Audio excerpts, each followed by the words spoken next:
जैसे कि हम सबको पता है ओजोन लेयर के बारे में, एक बहुत इंपॉर्टेंट टॉपिक है 10th क्लास के अंदर।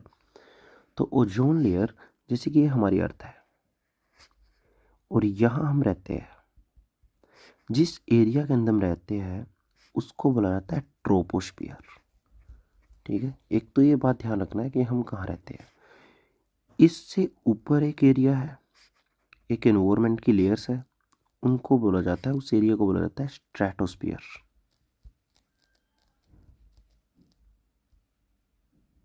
उस एरिया को क्या बोला जाता है? स्ट्रेटोस्फियर।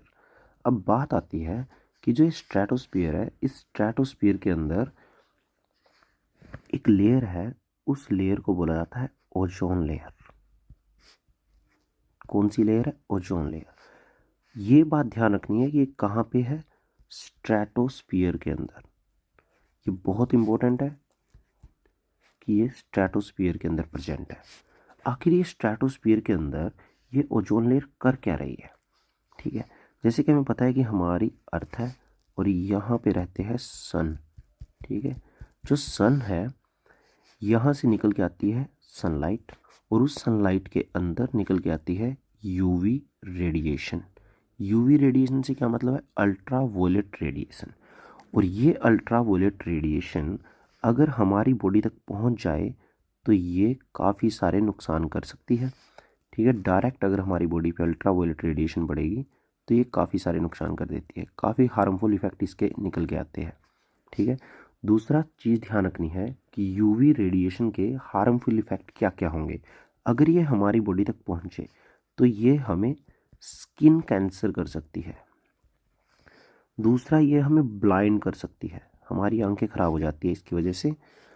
और अगर ये प्लांट्स के ऊपर जाके पड़ जाए, ठीक है, तो प्लांट्स के ऊपर ये फोटोसिंथेसिस कम कर देती है। मतलब क्या है कि प्लांट के अंदर खाना कम बनेगा। अगर प्लांट के अंदर खाना कम बनेगा तो हमें भी खाना कम मिलेगा। अगर यही लाइट पानी के अंदर चली जाए तो ये पानी के अंदर जो एनिमल्स रहते हैं, एक्वाटिक एनिमल, पानी वाले एनिमल को हम क्या बोलते हैं? Aquatic animals. एक्वाटिक एनिमल्स के बच्चों को मार देती है, मतलब यहाँ पे इनके लार्वा को मार देती है। तो एक्वाटिक एनिमल्स के लिए भी नुकसान करती है। अब बात आती है कि जो यूवी रेडिएशन है, फिर ये हमारी अर्थ के अंदर आ क्यों नहीं रही, कि इसको रोक कौन रहा है अर्थ के अंदर आने से? तो जैसे कि मैंने बताया कि हमारे स्ट्रेटोस्फीयर के अंदर एक लेयर है जिसका नाम क्या है? Ozone layer. तो ओजोन लेयर हमें इस यूवी रेडिएशन की एंट्री को रोकती है। इस यूवी रेडिएशन की एंट्री को कौन रोकता है? Ozone layer. अब ओजोन लेयर का मेन काम क्या हो गया? अगर हम बात करें ओजोन लेयर का काम क्या है? प्रोटेक्शन। किससे प्रोटेक्शन? यूवी रेडिएशन से हमें प्रोटेक्शन देती है। नेक्स्ट क्वेश्चन आएगा कि आखिर ये ओजोन लेयर बनती कैसे है।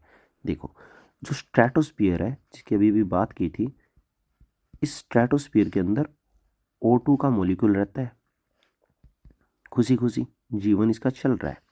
बट क्या होता है, जैसे इसके ऊपर यूवी रेडिएशन पड़ती है तो इसकी लाइफ के अंदर ये दो एटम के अंदर टूट जाता है और ये हो जाता है दुखी, बहुत ज़्यादा दुखी।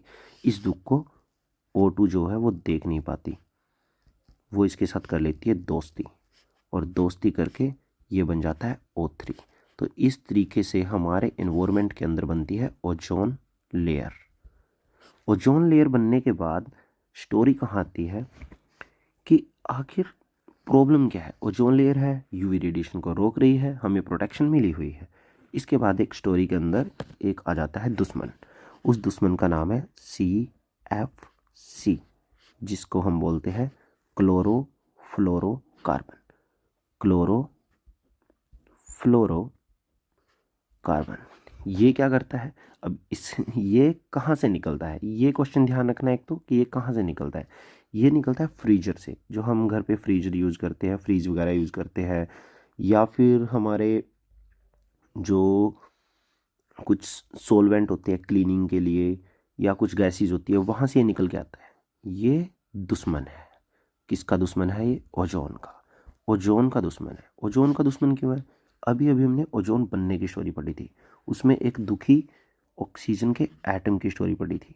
जो अभी, ठीक है, इस दुखी एटम के बारे में बताता हूँ। जैसे ओजोन Cl2 और F2 के ऊपर यूवी रेडिएशन पड़ती है तो ये इसका एक क्लोरीन अलग हो जाता है, और ये जो क्लोरीन अलग होता है, ये क्लोरीन क्या करता है, ये क्लोरीन O3 से ऑक्सीजन का एटम छीन लेता है और क्या बन जाती है, फिर से O2 बन जाती है। बहुत मुश्किल से तो ओजोन लेयर बनाई थी, अब फिर से वो तोड़ रहा है। कौन तोड़ रहा है, क्लोरीन, और ये ऐसे ही तोड़ता जाता है।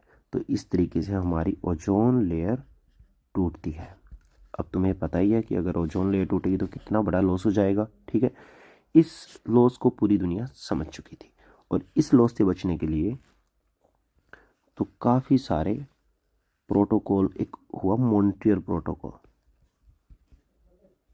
तो मॉन्ट्रियल प्रोटोकॉल के अंदर क्या हुआ था, बस इतना सा ध्यान रखना है कि ओजोन को बचाने के लिए कुछ स्टेप्स लिए गए थे, ठीक है।